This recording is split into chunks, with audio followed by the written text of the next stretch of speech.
श्रीमद् भगवद गीता के प्रथम अध्याय, जिसे हमने अर्जुन विषाद योग के नाम से पढ़ा, उस पर हमने विस्तृत चर्चा की। किस प्रकार से, वैसे कहा जाए तो श्रीमद् भगवद गीता के द्वितीय अध्याय से ही श्री कृष्ण भगवान का उपदेश शुरू होता है, और फिर भी यह अर्जुन विषाद योग भूमिका के रूप में अत्यंत आवश्यक है। हमारे दैनंदिन जीवन में भी हम देखते हैं कि हमारे जीवन में जब क्राइसिस आती है, विषाद आता है, तब हम इस आध्यात्मिक ज्ञान को प्राप्त करने के लिए अत्यंत अधिक आग्रही होते हैं और व्याकुल होते हैं। इसका मतलब यह नहीं कि जब तक हमारे जीवन में दुख या विपत्ति या कष्ट न आए तब तक हम श्रीमद् भगवद गीता का अध्ययन प्रारंभ न करें, परंतु जिस प्रकार से अंग्रेजी में कहा, prevention is better than cure, यदि हम अपने उस आध्यात्मिक स्वास्थ्य को ठीक रखना चाहते हैं तो हमें भी उसी प्रकार से आरंभ से ही इस भगवद गीता के उपदेश को हृदयंगम करना होगा। द्वितीय अध्याय के 69 सूत्रों की हम लोगों ने चर्चा की। 69वें श्लोक की हम चर्चा कर रहे थे, जहाँ पर श्री कृष्ण भगवान ने स्थित प्रज्ञता के लक्षणों को बताते हुए कहा, या निशा सर्वभूतानां तस्याम जागृति संयमी यस्याम जागृति भूतानि सा निशा पश्यतो मुनेः। श्रीमद् भगवद गीता में जब श्री कृष्ण भगवान ने कहा था इसके पूर्व कि यह जो इच्छाएं हैं वे ही इस मनुष्य को पतन की ओर ले जाती हैं, और इंद्रियाणाम ही चरताम यन मनोनुविधीयते तदस्य हरति प्रज्ञाम वायुर्नावमिवाम्बसी। इस प्रकार से ये इंद्रियां मनुष्य के मन को उसी प्रकार से खींच करके मनुष्य को डुबो देती है, जिस प्रकार से एक नाव, जब उस नाव पर नियंत्रण नहीं रहता नाविक का, तो जिस प्रकार की दशा नाव की होती उसी प्रकार की अवस्था, दुर्दशा उसकी होती है। तो यह जो स्थितप्रज्ञ मनुष्य नहीं है उसका वह उदाहरण है, जो संसार में जितने मनुष्य हैं उनकी यही दशा है। और इसलिए कहा, तस्माद्यस्य महाबाहो निगृहीतानि सर्वशः इंद्रियाणि इंद्रियार्थेभ्यः तस्य प्रज्ञा प्रतिष्ठिता। इसीलिए सभी प्रकार से इन इंद्रियों को, हे महाबाहो, जो सर्वशः सभी प्रकार से इन इंद्रियों को नियंत्रण में रखता है, वही उस स्थित प्रज्ञता की स्थिति को प्राप्त होता है। और इसीलिए अर्जुन तो हमारे समान ही था। अर्जुन के मन में यही प्रश्न आता है कि भाई ये तो आप उल्टी बातें कर रहे हैं, हम लोग ने तो अभी यही तक सुना था कि जितना तुम महत्वाकांक्षा बढ़ाओगे, एम्बिशन बढ़ाओगे, उतनी तुम जीवन में प्रोग्रेस करोगे। अरे आप उल्टा इच्छा छोड़ने की बात कर रहे हैं, ये तो कुछ उल्टा पलटा लग रहा है। तो श्री कृष्ण भगवान, बात सचमुच में उल्टी पुल्टी ही बात है। जो स्थितप्रज्ञ है वो उल्टा पुल्टा ही होता है। जो साधारण मनुष्य के लिए बहुत ही अधिक ग्राह्य है, जो साधारण मनुष्य के लिए बहुत ही अधिक इच्छनीय है, उसके प्रति यह स्थितप्रज्ञ उदासीन रहता है। और जिसके प्रति यह संसारी लोग उदासीन रहते हैं, संसारी लोग किस में उदासीन रहते हैं? सत्संग में उदासीन रहते हैं, भगवान के नाम में उदासीन रहते हैं, ज्ञान के प्रति उदासीन रहते हैं। उनको बोरिंग लगता है, ये सत्संग में जाना बोरिंग लगता है। और यदि कभी कभार यदि किसी प्रकार परिस्थितिवश यदि जाना भी पड़े, मान लो 2-4 लोग जा रहे हैं साथ में, गए भी, तो भी बहुत बोरिंग लगता है। वह ऐसा समय लगता है कि यह कहाँ फंस गए। तो यह जो साधारण संसारिक लोगों के लिए यह सत्संग, ये मानो रात है। रात माने वह उनके लिए अज्ञान स्वरूप है। उनको लगता है कि अरे यह तो हम लोगों को अज्ञान की तरफ ले जाएगा, यह तो हमको उल्टी दिशा में ले जाएगा, यह हमको हमारे सांसारिक ज्ञान से विरुद्ध में है। हम तो कहाँ तो अधिक से अधिक वस्तुओं को प्राप्त करना चाहते हैं, एम्बिशन लाना चाहते हैं, महत्वाकांक्षा चाहते हैं। इतने सारे नए नए मॉल्स, स्टोर्स सब बढ़ रहे हैं, कितने इस प्रकार की डिज़ायर्स की, ऑब्जेक्ट्स ऑफ डिज़ायर इतनी बढ़ रही है, कितने सारे भौतिक पदार्थ, भोग्य पदार्थ बढ़ रहे हैं, कितनी कितनी नए प्रकार के मॉडल की कार आ रही है, कितने प्रकार के ड्रेसेस बन रहे हैं, ये मार्केट इतनी फ्लोरिशिंग है। ये सब खत्म हो जाएगा यदि सभी श्री कृष्ण भगवान के इस उपदेश को प्रारंभ कर दें कि भाई इंद्रियाण इंद्रियार्थे वे तस्य प्रज्ञा प्रतिष्ठिता, कि भाई यह सब लोग इस प्रकार से समाप्त कर दे कि नहीं नहीं, ये भोग्य पदार्थों के प्रति नहीं जाना है। तो मुश्किल हो जाएगी, इकोनॉमी भी खत्म हो जाएगी। तो श्री कृष्ण भगवान कहते हैं कि अधिकांश लोगों को इसके प्रति उदासीनता रहती है, सत्संग के प्रति उदासीनता रहती है, इंद्रिय निग्रह के प्रति उदासीनता रहती है, ईश्वर के नाम के प्रति उदासीनता रहती है। वे संसारिक वस्तुओं में तो बहुत उतावले रहते हैं, उत्साहित होते हैं, प्रोत्साहित रहते हैं, उसमें बहुत ही अधिक उनका आग्रह रहता है। तो ये दोनों वस्तुएं मानो दिन और रात्रि के समान है। ज्ञान है प्रकाश, ये मानो दिन है, और अज्ञान या मोह ये रात्रि है। ये दोनों साथ में नहीं रह सकते। इसीलिए तुलसीदास जी ने कहा था, जहां राम तहां नहीं काम, जहां काम तहां नहीं राम, तुलसी दोनों न रह सके, रवि रजनी इकठाम। ये राम और काम एक साथ नहीं रह सकते हैं। काम मने इच्छा, कुछ भी प्राप्त करने की इच्छा, महत्वाकांक्षा। तो ईश्वर को पाने की इच्छा यह इच्छा नहीं है, पर ईश्वर को पाने की इच्छा, स्थितप्रज्ञता की स्थिति प्राप्त करने की इच्छा, या आत्मज्ञान प्राप्त करने की इच्छा, या भगवान के चरणों में भक्ति प्राप्त करने की इच्छा, यह इच्छा नहीं है। श्री कृष्ण भगवान श्री रामकृष्ण देव ने कहा था कि जिस प्रकार से मिश्री यह यद्यपि मीठी लगती है शक्कर के समान, पर वह हमें उस प्रकार से नुकसान नहीं पहुंचाती जितनी कि शक्कर या चीनी। तो एक अलग प्रकार का, यह भी मीठी लगती है, पर यह जो मिश्री है वह मिश्री उस प्रकार का असर पैदा नहीं करती। उसी प्रकार से भगवान को प्राप्त करने की इच्छा, भगवान के चरणों में भक्ति प्राप्त करने की इच्छा, आत्मज्ञान प्राप्त करने की इच्छा, मोक्ष प्राप्त करने की इच्छा, वह इच्छा नहीं है। इन सब के विरुद्ध की जितनी भी इच्छाएं हैं ये सब काम है। तो जहां राम तहां नहीं काम। जिनके हृदय में यदि सचमुच में ईश्वर जब आ जाते हैं तो ये कामनाएं अपने आप छूट जाती हैं, और जहां कामनाएं यदि रही तो फिर राम छूट जाते हैं, फिर राम को प्राप्त करने की इच्छा नहीं होती। तो जहां राम तहां नहीं काम, और जहां काम तहां नहीं राम, तुलसी दोनों न रह सके, रवि रजनी इकठाम। जिस प्रकार से रवि और रजनी एक साथ नहीं रह सकते, उसी प्रकार से संसार के प्रति आसक्ति और ईश्वर के प्रति आसक्ति, ये दोनों एक साथ नहीं रह सकते। इसीलिए मीराबाई ने कहा, प्रेम गली अति साकरी, तामे दोन समाए। यदि संसार के प्रति आसक्ति होगी, संसार के प्रति प्रेम होगा, तो फिर ईश्वर के प्रति प्रेम नहीं आ सकता। हृदय में किसी एक का ही स्थान होता है। जहां हमारा कोई अहंकार आया, हमारे खुद के अहंकार के प्रति की भक्ति, हमारे खुद के अहंकार के प्रति का प्रेम यदि हमारे हृदय में आता है, या किसी व्यक्ति के प्रति का प्रेम हमारे हृदय में आता है, तो भीतर में जो ईश्वर होते हैं कहते राम राम में चला। क्यों? यहां तो हृदय में एक ही स्थान हो सकता है, एक ही का स्थान है। प्रेम गली अति साकरी, तामे दोनों समाए। तो इसमें दो नहीं रह सकते। जहां राम तहां नहीं काम, जहां काम तहां नहीं राम। तुलसी दोनों न रह सके, रवि रजनी एक ठाम। ये दोनों अपोजिट पोल्स हैं। अब नारद जी की कथा आती है। नारद जी को तो इंटरनेशनल पासपोर्ट नहीं, उनको तो कहा कॉस्मिक पासपोर्ट है। इंटरनेशनल पासपोर्ट वाले जो अमेरिका से भारत, इंडिया आ सकते हैं, ये सब देशों में परिभ्रमण कर सकते हैं, पर इनके पास कॉस्मिक पासपोर्ट है। पृथ्वी लोक से दूसरे लोक में जा सकते हैं, वैकुंठ लोक में जा सकते हैं। कॉस्मिक पासपोर्ट वाले नारद जी गए थे एक बार वैकुंठ में, और बाद में भगवान से चर्चा करते वापस लौटते समय सूर्य नारायण के दर्शन। तो सूर्य नारायण ने पूछा कैसे क्या है, तो आप पृथ्वी लोक जाते? बोले हाँ। तो वहां पर बोले मेरे बारे में लोगों की क्या कल्पना है? बोले कुछ ज्यादा कुछ खास कल्पना नहीं है। पहले जितनी भक्ति थी आपके प्रति उतनी भक्ति तो आजकल नहीं है, पर फिर भी भारतवर्ष में कुछ लोग अभी भी सूर्य नमस्कार करते हैं, और रोज सुबह आपको नमस्कार करते हैं, सूर्य नमस्कार करते हैं। हालांकि वो अपनी हेल्थ के लिए करते हैं, फिर भी करते तो हैं, नमस्कार तो आपको करते हैं। और यहाँ भारत में एक देखा कि कुछ आपके प्रति सूर्य नारायण को अर्घ्य भी देते हैं, और सूर्य नारायण की स्तुति भी कभी कभी करते हैं। तो वहां पर एक ही देश ऐसा है जहां हमने देखा कि खुदा तो आपकी होता है। तो बोले कि सभी लोग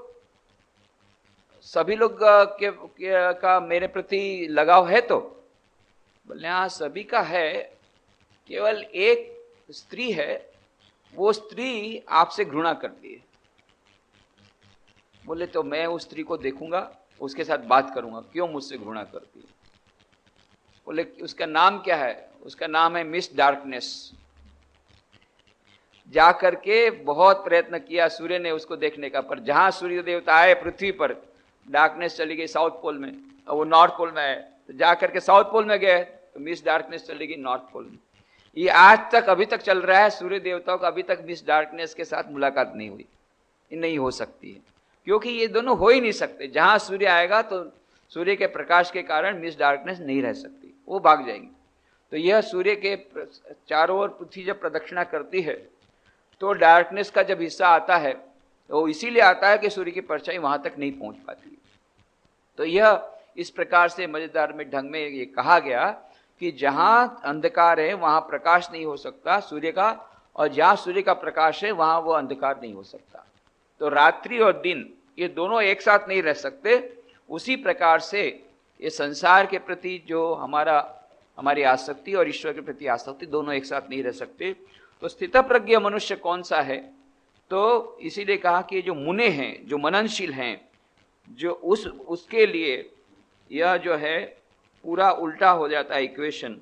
संपूर्ण भूत प्राणियों के लिए जो रात्रि है, उस नित्य शुद्ध बोध स्वरूप परमानंद में भगवत को प्राप्त हुआ योगी पुरुष जागता रहता है, और जिस नाशवान क्षणभंगुर सांसारिक सुख में सब भूत प्राणी जागते हैं, तत्व को जानने वाले मुनि के लिए वह रात्रि है। इसके बाद सुंदर उपमा देते हैं श्री कृष्ण भगवान। आपूर्यमाणम अचल प्रतिष्ठम समुद्र मापः प्रविशन्ति यद्वत् तद्वत् कामा यम प्रविशन्ति सर्वे स शांति मापनोति न काम कामी। बहुत ही सुंदर उदाहरण देते हैं कि स्थित प्रज्ञ मनुष्य कैसा रहता है। इसके बारे में जब अर्जुन ने पूछा है तो बहुत सुंदर उपमा देते हैं। अर्जुन, समुद्र देखा है? यह समुद्र कैसा होता है? समुद्र जो होता है उसमें जाकर के देखो, धीर गंभीर, बाढ़ वर्षा ऋतु में बाढ़ आती है, और कितनी नदियां मानो ये अपने संयम के बांध को तोड़ करके, डैम को तोड़ करके, बांध को तोड़ करके, गांवों को बहाते हुए, लोगों को बहाते हुए दौड़ करके जाती है समुद्र में। और जहां समुद्र में गई, समुद्र के पर उसकी कोई असर नहीं।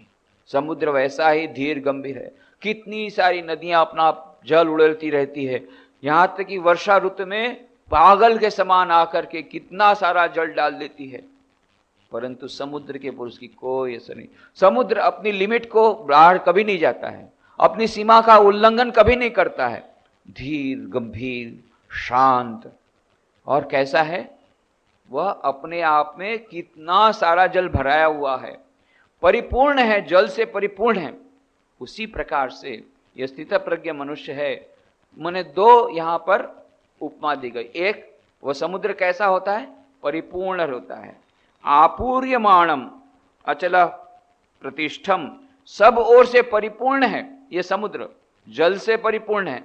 उसी प्रकार से यह जो स्थित प्रज्ञ है वो सभी प्रकार की कामनाओं से परिपूर्ण हो गया, आनंद से इतना भर गया है कि अभी और किसी प्रकार के दूसरे आनंद की उसको अपेक्षा नहीं है।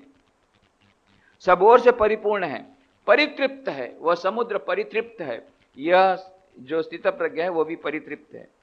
और अचल प्रतिष्ठम, अचल प्रतिष्ठा वाले, चलायमान नहीं होता है। नदियां आकर के चलायमान करना चाहती, चलायमान नहीं होता है। आपह, नाना नदियों के जल, यद्वत जैसे, आपूर्यमाणम, सब ओर से परिपूर्ण, अचल प्रतिष्ठम, अचल प्रतिष्ठा वाले, समुद्रम, समुद्र के प्रति, आपह, नाना नदियों के जल, उसको चलायमान न करते हुए ही प्रविशन्ति, समा जाते हैं। तद्वत, वैसे ही, यम, जिस स्थिर बुद्धि पुरुष के प्रति, सर्वे, संपूर्ण, कामा, कामा माने भोग, किसी प्रकार का उत्पन्न दिए बिना ही प्रविशन्ति, समा जाते हैं। सह, वह पुरुष, शांतिम आपनोति, परम शांति को प्राप्त होता है। न काम कामी, न कि भोगों को चाहने वाला। यह दो प्रकार से समझाया गया।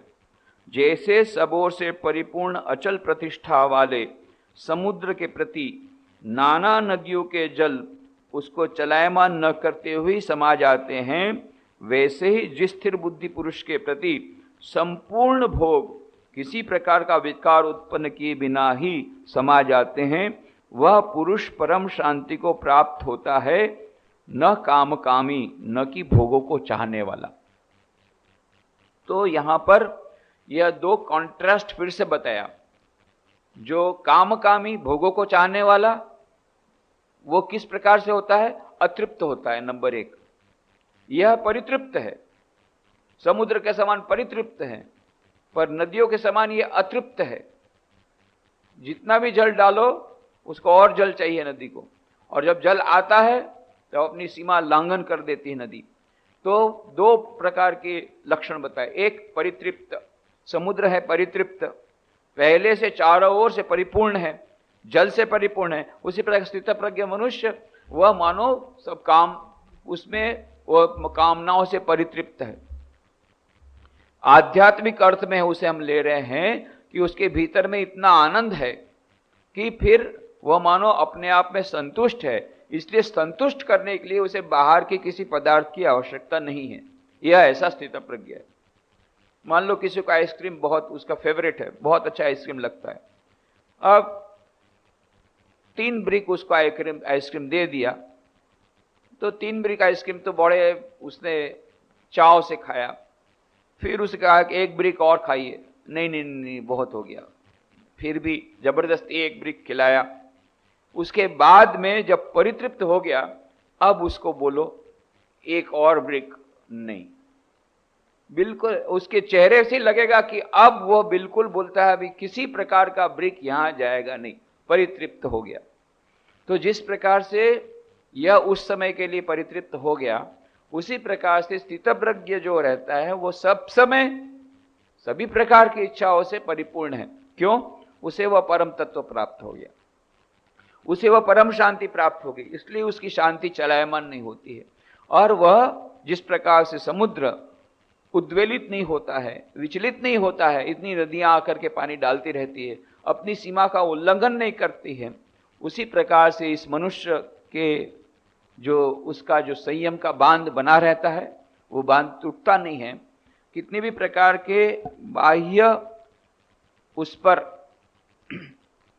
भोग्य पदार्थ आना चाहे, उसके संपर्क में भी आते हैं, तो उससे यह स्थितप्रज्ञ मनुष्य चलायमान नहीं होता है। तो इसीलिए कहा गया कि आपूर्यमाणम अचल प्रतिष्ठम समुद्रमापा प्रविशन्ति यद्वत् तद्वत् कामायम प्रविशन्ति सर्वे स शांतिमाप्नोति न कामकामी। ये सभी लोग पूछते हैं कि शांति कैसे मिलेगी, तो हम लोग एक और तो कामकामी बनना चाहते हैं, हम चाहते हैं रोज हमको और भी वस्तुएं चाहिए। आजकल तो इतने प्रकार से बढ़ गए, ये इन्फ्लुएंजा आ गया कि वह और से अधिक पदार्थों, भोग्य पदार्थों को लाने की मानव की कंपटीशन चली हुई है। हमारे पड़ोस में लेटेस्ट मॉडल क्या रही तो हमारे पास भी आने चाहिए। अच्छा, हमारे फ्रेंड के पास कोई अच्छा ड्रेस आया या अच्छा गोगल्स आया तो हमारे पास भी होना चाहिए, इसके पास वो ज्वेल्स आया तो मेरे पास भी होना चाहिए। अभी नवरात्रि आया, उसने इस प्रकार का ड्रेस खरीदा तो मुझे ड्रेस खरीदना ही है। तो मानो एक प्रकार की होड़ लगी हुई, कंपटीशन लगी हुई है। और इसी कंपटीशन में एक ऐसी स्थिति आती है जब हमारे बजट के बाहर हो जाता है तो मन दुखी हो जाता है। तो क्यों हुआ? स शांति मापनोति न काम कामी। इसीलिए श्री कृष्ण भगवान ने कहा कि जो काम कामी है उसको कभी शांति प्राप्त नहीं होती। जो इच्छाओं की कामना करता है, इच्छाओं की कामना मतलब इच्छाओं की कामना तो कोई नहीं कहा, इच्छाओं को पूर्ति करने की कामना करता है, मतलब भोग्य पदार्थों को चाहता है, और उसकी तो कोई सीमा नहीं है। आज 2 ड्रेस आए तो 4 ड्रेस चाहिए, 2 जूते आए तो 4 जूते चाहिए, 1 गाड़ी आई तो 2 गाड़ी चाहिए, 1 मकान बना तो 2 मकान चाहिए, कोई उसकी सीमा नहीं है। और भी चाहिए, और भी चाहिए, ये चाहत और भी बढ़ती जाती है, जिसे साइकोलॉजिस्ट लोग कहते हैं न्यूगिन न्यूरोसिस। ये न्यूगिन न्यूरोसिस ऐसा होता है कि ये न्यूरोसिस का शिकार जब मनुष्य हो जाता है तब उसका पेट भरता ही नहीं, और भी अधिक चाहता है, और चाहता है, और चाहता है। और भोग्य पदार्थों को, ये पदार्थों को उसकी चाह बढ़ती जाती है, जितनी चाह उसमें डालते हैं वो बढ़ती जाती है। तो ययाति का उदाहरण बहुत ही सुप्रसिद्ध उदाहरण है। महाभारत में भी कथा आती है और श्रीमद् भागवत में भी कथा आती है, थोड़े से परिवर्तन के साथ। ययाति नाम के राजा थे और उनको किसी प्रकार का श्राप मिला, इसलिए उनकी जवानी जाती रही। उनको और भी भोग करने की बहुत इच्छा थी, तो उन्होंने लज्जा का त्याग करते हुए अपने पुत्रों को कहा कि देखो पुत्र, मैं तो अकारण इस प्रकार से वृद्ध हो गया हूँ, पर मुझे और भी भोग पदार्थ करने की इच्छा, भोग करने की इच्छा है, तो क्या तुम मुझे अपनी युवावस्था मुझे दोगे? तो 4 पुत्रों में से 3 ने तो ना बोलिया, बोले हमको भी तो भोगना है, हम भी तो तुम्हारे के पुत्र हैं, तुमको जिस प्रकार से भोग करने की बहुत इच्छा है, हम भी तो तुम्हारे ही पुत्र हैं, हमको तो तुमसे भी ज्यादा भोग करने की इच्छा है, और तुम्हारा तो बुढ़ापा आ गया और तो हमारा तो अभी युवावस्था में हम भोग नहीं करेंगे, हमारी युवावस्था तुमको क्यों देंगे? पर चौथा जो पुत्र था, छोटा पुत्र, ठीक है पिताजी, यदि आपसे आपकी उससे संतुष्टि होती है, मैं त्याग करने को तैयार हूं। तो उसने अपने युवावस्था को, अपनी जवानी को पिताजी को दे दिया, ययाति को दे दिया। वो बूढ़ा हो गया, उसकी वृद्धावस्था छोटे पुत्र में आ गई, और ये ययाति तो एकदम फिर से जवान हो गया। और फिर वो तो राजा था, राजा को क्या कमी है, बहुत सारी रानियां और बहुत सारे भोग, बहुत सारे भोगे पता, खूब मौज मजा किया, खूब मौज मजा किया, खूब मौज मजा किया। करते करते करते फिर ये जवानी भी खत्म हो गई, वो भी सब चले गए। फिर से वह दुखी हुआ। तब उसने देखा कि अभी भी उसको जिस प्रकार उसको लगता था कि लड़के की जवानी लेने के बाद मैं भोग्य पदार्थ जितना जितना है उतना कर लूंगा, तो फिर मेरी इच्छा शांत हो जाएगी। अरे बोले तो उल्टा हो गया, अब तो भोग्य पदार्थ की और इच्छा बढ़ गई। और तब उसने कहा, न जातु काम कामान उपभोगे न शाम्यति हविषा कृष्ण वर्तमेव भूय एवाभिवर्धते।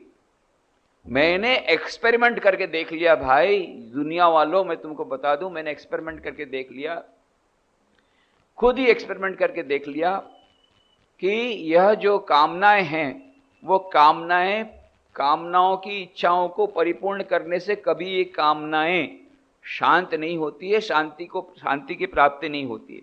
जिस प्रकार से लकड़ियां जल रही हों और उसमें वो आग है, आग को बुझाने के लिए यदि हम चाहें, हम सोचे कि थोड़ा घी डाल दें, घी डालने से आग समाप्त हो जाएगी, अरे नहीं नहीं नहीं नहीं, आग में घी डालने से आग और भी प्रज्वलित जिस प्रकार से होती है, उसी प्रकार से कामनाओं को कामनाओं का भोग करने से कामनाएं और भी बढ़ती हैं समाप्त होने के बदले। पर ये एक्सपेरिमेंट से, दूसरों के एक्सपेरिमेंट से हमको कभी कभी सीख नहीं मिलती है, तो खुद के एक्सपेरिमेंट से मिलती है। परंतु ययाति ने कहा कि संसार के जितने भोग्य पदार्थ हैं, सारी पृथ्वी के भोग्य पदार्थ, सारी पृथ्वी का जितना सोमरस है, सोमरस तो बहुत अच्छा आता है, आनंद प्राप्त करने वाला आता है, दुनिया का जितना सोमरस है वह सोमरस, दुनिया के जितने हाथी हैं, जितने हाथी, जितने घोड़े हैं, जितने घोड़े, दुनिया की जितनी स्त्रियां हैं, ये सभी एक मनुष्य को मिले, केवल एक ही पुरुष को मिले तो भी कम पड़ेगी, तो भी कम पड़ेगी उसकी, क्योंकि उसकी सीमा नहीं है। और इसीलिए कहा कि जब तक हम चाहते हैं, हमारे जो इच्छा है वे अनंत हैं, और अनंत इच्छाएं, उसको अनंत इच्छाओं को शांत करना या उसको परिपूर्ण करना असंभव है, क्योंकि हमारे पास जो समय है उसकी मर्यादा है। और यदि हमको समय बढ़ाया गया कि मान लो अनंत काल तक तुम भोगो, तो वो कहते हैं यदि एक मनुष्य को अनंत ऐसे हाथी घोड़े मिल जाए और अनंत काल तक भोग करता रहे, फिर भी उसको शांति प्राप्त नहीं होगी, फिर भी। और केवल हम सोचते हैं कि इतना एक मोटर गाड़ी आने से तो एकदम बस शांति शांति मिलेगी, फिर और कुछ नहीं चाहिए, बस एक मोटर गाड़ी, उसके बाद हमको कुछ नहीं चाहिए, एकदम शांति हो जाएगी, हमारी जिंदगी में पूरा सुख ही सुख आ जाएगा, ये हम लोग अभी सोचते हैं। परंतु कुछ समय बाद देखेंगे कि वह भ्रांति थी। जब वो गाड़ी आ गई उसके बाद में कुछ दिन बहुत आनंद आया, फिर पड़ोस में उसके ज़्यादा अच्छे मॉडल की गाड़ी आने से मन फिर खराब हो जाता है, यह अशांति फिर बढ़ती है, फिर उसके बाद और दूसरा प्राप्त करने की इच्छा, ये चलता रहता है क्रम। और इसीलिए कहा गया कि जो कामी है, कामनाओं को कामना करने वाला, मतलब जिससे कामनाओं की पूर्ति होती है, ऐसे भोग्य पदार्थों की कामना जो हमेशा रखता है, ऐसा कामी यह शांति को प्राप्त नहीं हो सकता। सभी लोग शांति की खोज में हैं, आधुनिक मानव शांति की खोज में है, परंतु वह सोच रहा है कि शांति मिलेगी लेटेस्ट मॉडल की कार में, लेटेस्ट मॉडल के ड्रेस में, या किसी प्रकार के रिलेशनशिप में, या किसी प्रकार के पद या किसी प्रकार के नाम यश या उस प्राप्ति से, या किसी पद की प्राप्ति से, पावर पोजीशन की प्राप्ति से, किसी प्रकार की नौकरी की प्राप्ति से, किसी प्रकार की प्रतिष्ठा की प्राप्ति से, किसी प्रकार के एम्प्लॉयमेंट की प्राप्ति से, किसी प्रकार के पोजीशन की प्राप्ति से, यह सोचते रहते हैं सब लोग। परंतु ये सब कामी हैं, श्री कृष्ण भगवान कहते हैं, इनको शांति प्राप्त नहीं हो सकती। ऐसा लगता है कुछ समय के लिए शांति प्राप्त हो गई, पर वो टिकने वाली शांति नहीं है। तो टिकने वाली शांति यह किसके पास है? वह है वो स्थित प्रज्ञता के पास, जिसका उदाहरण कैसा है कि वह अपने आप में संतुष्ट है, अपने आप में प्रतिष्ठित है, और कितनी भी प्रकार की कामनाएं उसमें प्रवेश करें, उससे वह विचलित नहीं होता, वो उद्वेलित नहीं होता, उसका मन उससे विचलायमान नहीं होता। इस प्रकार से वह कहते हैं, आपूर्यमाणम अचल प्रतिष्ठम समुद्रमापः प्रविशन्ति यद्वत् तद्वत् कामायम प्रविशन्ति सर्वे स शांति मापनोति न कामी। और फिर कहा 71वें श्लोक में, विहाय कामान्य सर्वान् पुमांश्चरति निष्प्रियः निर्ममो निरहंकारः स शांतिम अधिगच्छति। और किसको शांति मिलती है? यह जो पुमान पुरुष सर्वान कामान, संपूर्ण कामनाओं को विहाय त्याग कर, निर्ममः ममता रहित, निरहंकार अहंकार रहित, निस्पृह स्पृहा रहित हुआ, चरति बरतता है, सह शांतिम अधिगच्छति, वह शांति को प्राप्त होता है। जो पुरुष संपूर्ण कामनाओं को त्याग कर ममता रहित, अहंकार रहित, स्पृहा रहित हुआ बरतता है, वह शांति को प्राप्त होता है। तो यहां पहला 4 प्रकार के विशेषण लगाए गए। एक तो वह व्यक्ति कैसा है, वह पुरुष कैसा है, संपूर्ण कामनाओं का जिसने त्याग कर दिया। जब तक हमारे मन में कुछ प्राप्त करने की इच्छा है, तब तक मन में चंचलता बनी रहेगी। इसको कैसे प्राप्त करूं, इस वस्तु को कैसे प्राप्त करूं, यह मन में मानो एक प्रकार की चंचलता बनी रहेगी। तो यह पहली शर्त है शाश्वत शांति प्राप्त करने की, कि वह प्राप्त करने की कामना न रहे। पर उससे केवल नहीं होगा, निर्मम होना पड़ेगा। निर्मम हमारे यहाँ जी कहते हैं निर्मम, वो तो निर्मम है मतलब निर्दय ऐसा, परंतु यहाँ पर निर्ममता से निर्दयता की सूचना नहीं है। वह जो स्थितप्रज्ञ है वो निर्दय नहीं होता है, परंतु ममता रहित होता है। श्री रामकृष्ण ने कहा था, आमी आमार मोरिले घुची वे जंजाल, मैं और मेरा पुत्र, मेरा पति, मेरी पत्नी, मेरा मकान, मेरे बच्चे, यह जो मैं का यह मेरापन का भाव रहता है, मेरापन का भाव, यह जो आसक्ति, यह ममता जब तक ममता है तब तक शांति प्राप्त नहीं हो सकती। वह आसक्ति सभी प्रकार के दुखों की जड़ है। जैसे स्वामी विवेकानंद ने कहा, attachment is the source of all our miseries. और निष्प्रिय, वह भी मानो अनासक्ति को ही बताता है। निष्प्रिय और निर्ममता, ये दोनों के थोड़ा सा अंतर ये है, यहाँ मेरेपन का जो भाव है, और ये आसक्ति वह किसी वस्तु से भी हो सकती है। मेरापन का भाव भी किसी प्रकार के पदार्थ से भी हो सकता है, व्यक्ति से भी हो सकता है। पर यहाँ पर यह मानो विशेष करके व्यक्ति को लक्ष्य करके कहा गया कि जहाँ पर वह ममता नहीं है, ममता वस्तु से भी हो सकती है, पर अधिकांश ममता हमारे सगे संबंधियों से, मित्रों से होती है। आसक्ति तो बहुत प्रकार की वस्तुओं के प्रति भी होती है और व्यक्तियों के प्रति भी होती है। ये दोनों से रहित है।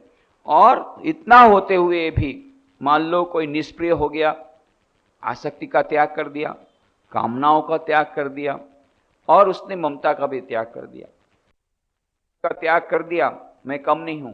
मैंने सभी ममता का त्याग कर दिया, मैं कम नहीं हूं, मैं तो ज्ञानी हूं, मैं तो ममता रहित हूं, मैंने इस प्रकार का त्याग कर दिया। यह जो त्याग कर दिया उसका जो सूक्ष्म अहंकार है वह यदि रहा तो भी वह स्थित प्रज्ञता की स्थिति को नहीं पहुंचा और तब भी उसे वह शाश्वत शांति नहीं मिल सकती। यह अहमता कभी कभी हमें समझ में नहीं आता है। हम लोग सोचते हैं कि नहीं, हमारे में तो अहंकार नहीं है। अधिकांश लोग यही सोचते हैं कि हमारे में अहंकार नहीं है, पर यही सबसे बड़ी बात है। अहंकार की यही खूबी है, अहंकारी व्यक्ति रहता है वो दूसरों को अहंकारी समझता है, हमेशा वो दूसरों को अहंकारी समझता है और ये समझता है कि मुझ में अहंकार नहीं है, ये सामने वाले व्यक्ति में अहंकार है, वो अहंकार बढ़ गया इसीलिए इस प्रकार से वह व्यवहार करता है। परंतु यदि किसी व्यक्ति को दूसरे व्यक्ति में अहंकार दिखता है तो समझ जाना चाहिए उसमें अहंकार है अवश्य, नहीं तो उसको दिखेगा ही नहीं। क्यों? टकराहट तो दो अहंकार के बीच होती है। जिसके भीतर में अहंकार नहीं है वो दूसरों का अहंकार की उसको चोट नहीं लगेगी, कभी नहीं लग सकती। सचमुच में भी कोई निरहंकारी रहेगा तो उसको सामने वाले व्यक्ति का अहंकार चोट नहीं करेगा। चोट करता है इसका मतलब ही होता है चोट कहाँ लगी है? चोट तो शरीर में नहीं लगती, अहंकार की चोट दूसरे अहंकार में ही लगती है। इसका मतलब अभी अहंकार गया नहीं, और जब तक अहंकार नहीं गया तब तक वह ब्राह्मी स्थिति, वह तब तक वह स्थित प्रज्ञता की स्थिति को प्राप्त नहीं हुआ और तब तक वह शांति उसके प्राप्त नहीं हो सकती। तो यह मानो शांति की प्राप्ति के, मानो शांति प्राप्ति का उपाय भी बता दिया श्री कृष्ण भगवान ने, स्थित प्रज्ञता का भी उपाय बता दिया, स्थित प्रज्ञता के लक्षण भी बता दिए अर्जुन के उत्तर में। और आधुनिक मानव जो शांति की खोज में है उसको बता दिया क्यों शांति नहीं मिल रही है। ये देखो, एनालिसिस करके बता दिया कैसे शांति मिल सकती है। सारा दिन रात तुम प्रयत्न कर रहे हो अशांति प्राप्त करने का और चाहते हो कि तुम्हें शांति मिले।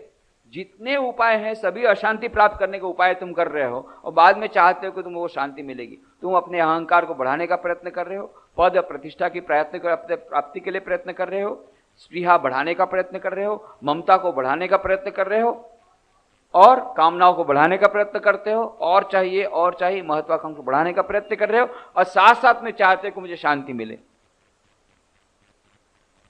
जहां राम तहां नहीं काम, जहां काम तहां नहीं राम, तुलसी दोनों न रह सके रवि रजनी एक ठाम।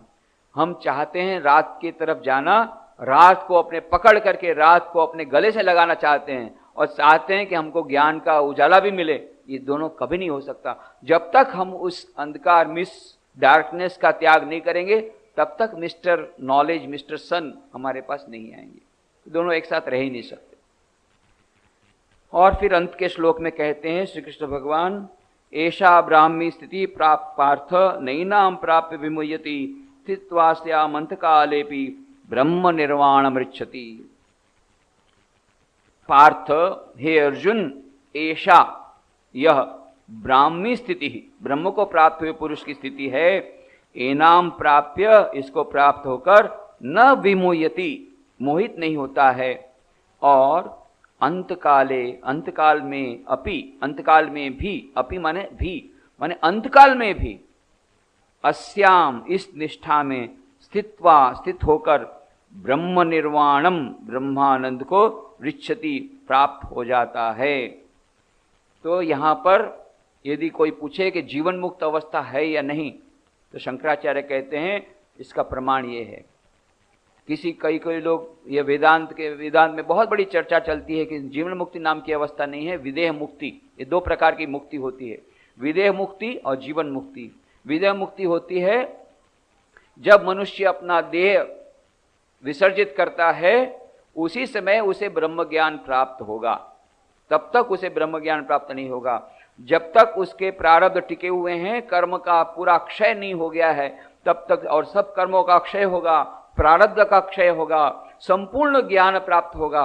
और जब मृत्यु आएगी तब मृत्यु के बाद वह ब्रह्म को प्राप्त होगा।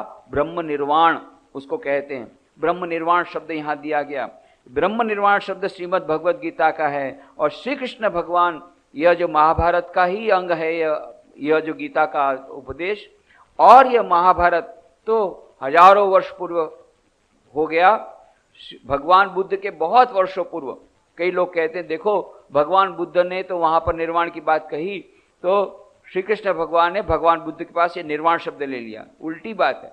निर्वाण शब्द बौद्ध लोगों ने इस गीता से लिया।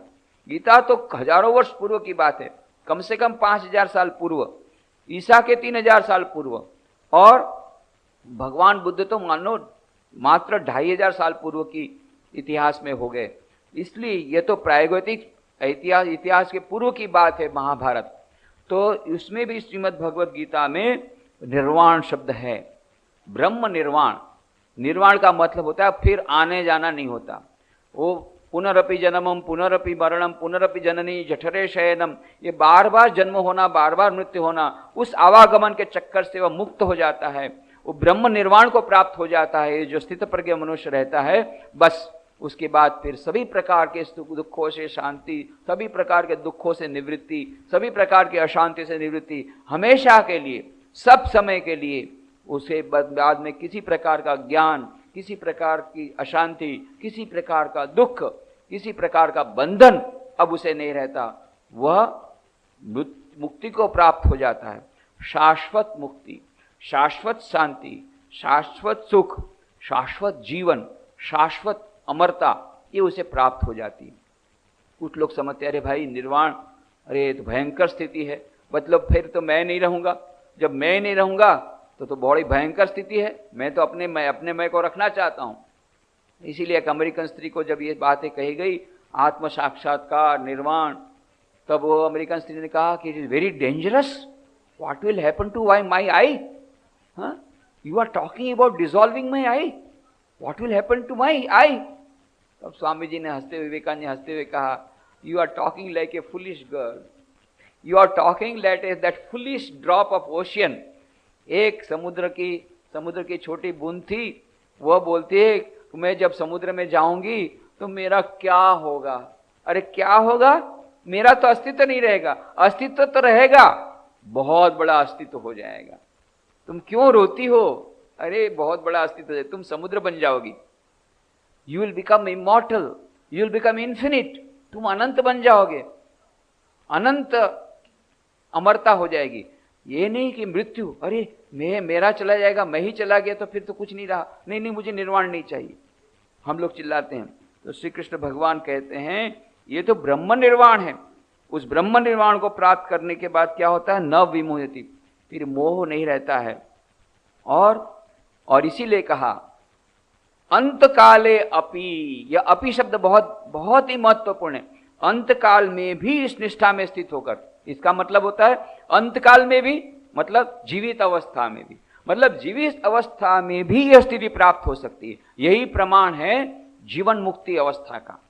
श्री आदि शंकराचार्य कहते हैं, इस पर कमेंट्री देते हैं, देखो लोग कई बार बोलते हैं नहीं जीवन मुक्ति अवस्था संभव नहीं, केवल ब्रह्म निर्वाण की स्थिति तो ठीक है, वह है विदेह मुक्ति। जब देह चला गया उसके बाद मुक्ति होती, उसके पहले मुक्ति नहीं होती। नहीं, यह विदेह मुक्ति की बात नहीं, यहां जीवन मुक्ति की अवस्था। मनुष्य जब जीवित है उस समय भी वो इस प्रकार से सभी प्रकार के कामनाओं से ऊपर उठ सकता है, सभी प्रकार के अशांतियों से ऊपर उठ सकता है, सभी प्रकार के दुखों से परे हो सकता है, सभी प्रकार के बंधनों से रिहा हो सकता है। वो ब्रह्म स्थिति को प्राप्त कर सकता है और जीवित भी रह सकता है। ये बात अलग है कि बाद में वह श्री रामकृष्ण देव उदाहरण कहते थे कि वह किस प्रकार का सांप है। मान लो एक रस्सी है, रस्सी में हमको सांप दिख रहा है और उस रस्सी को जला दिया गया, उसमें अब कुछ भी बाकी नहीं है। रस्सी का मात्र आकार है, थोड़ा सा फूंक मारो तो वो सांप खत्म हो जाएगा, केवल फूंक भर मारो ये राख से उड़ जाएगी। अभी राख का मात्र आकार मात्र है, उस राख का आकार जितना रहता है उतना ही संसार इस जो जीवन मुक्त अवस्था के लिए रहता है, उसके लिए तो वह सांप है, सांप नहीं है, वो रस्सी है। कैसी रस्सी, राख की रस्सी। मात्र फूंक मारने से वह रस्सी उड़ जाएगी, वह सांप उड़ जाएगा, फिर उसमें वह डर नहीं रहता, वो भय नहीं रहता, वो शाश्वत शांति को प्राप्त हो जाता है। इस प्रकार से एषा ब्राह्मी स्थिति पार्थ नैनाम प्राप्य विमुह्यति स्थित्वास्या मंत्र कालेपि ब्रह्म निर्वाण मृच्छति। मानो श्री कृष्ण भगवान अर्जुन को कहते हैं कि अर्जुन तूने प्रश्न पूछा था कि वह ज्ञानी लोग जो रहते हैं वो समाधि स्थित पुरुष रहते हैं, स्थित प्रज्ञ रहते हैं, वो किस प्रकार से चलते हैं, किस प्रकार से उनका वर्तन होता है, वो किस प्रकार से बोलते हैं और कैसे उनके लक्षण क्या है, कैसे जानूंगा? तो जान ले अर्जुन, जो स्थित प्रज्ञ रहते हैं वो जीवन मुक्त रहते हैं, उनमें कोई बंधन नहीं रहता है, वो शाश्वत शांति में प्रतिष्ठित रहते हैं, उनको किसी प्रकार का दुख नहीं रहता, किसी प्रकार की बाधा नहीं सताती, किसी प्रकार की कामना नहीं सताती, वे अपने आप में संतुष्ट रहते हैं और जीवित रहते हुए भी वे मुक्त हैं, मुक्त होते हुए भी वे जीवित हैं। इस प्रकार के वे जीवन मुक्त रहते हैं, वे ब्रह्मज्ञ पुरुष, इस प्रकार के स्थित प्रज्ञ पुरुष। मानो स्थित प्रज्ञ पुरुष, ब्रह्मज्ञ पुरुष, जीवन मुक्त पुरुष, ये सभी एक ही प्रकार के हैं, एक ही हैं, ये मानो श्री कृष्ण भगवान ने बता दिया। और इनडायरेक्टली, परोक्ष रूप से, अप्रत्यक्ष रूप से अर्जुन को बता दिया, अर्जुन तू बड़ी बड़ी ज्ञानी की बातें कह रहा था, तू मुझे उपदेश दे रहा था, समझ गया? अभी तुझे तो बहुत आगे बढ़ना है, यह स्थिति अभी तुझसे बहुत दूर है। तू समझ रहा था मैं ज्ञानी हो गया, मैं स्थित प्रज्ञ हो गया, अब समझ ले, तुझे तो अभी तो युद्ध जीतने की इच्छा है, तुझे तो कितनी सारी इच्छाएं हैं, और तू समझता था तू स्थित प्रज्ञ हो गया, तू ज्ञानी हो गया, और मुझे तो उपदेश दे रहा था। मानो अपरोक्ष रूप से, अप्रत्यक्ष रूप से, परोक्ष रूप से श्री कृष्ण भगवान ने समझा दिया, तू ज्ञानी नहीं है, अभी तुझे बहुत मजल काटनी है। पहले कर्मयोग कर, ये संसार में भी रहा है, पहले कर्मयोग कर, तब ये सब ज्ञान की बातें तुझे समझ में आएगी, और तब ये ब्रह्म निर्वाण की बातें समझ में आएगी। तू बहुत दूर है, अभी बहुत दूर है, परंतु उसे प्राप्त करने का उपाय मैंने तुझे बता दिया।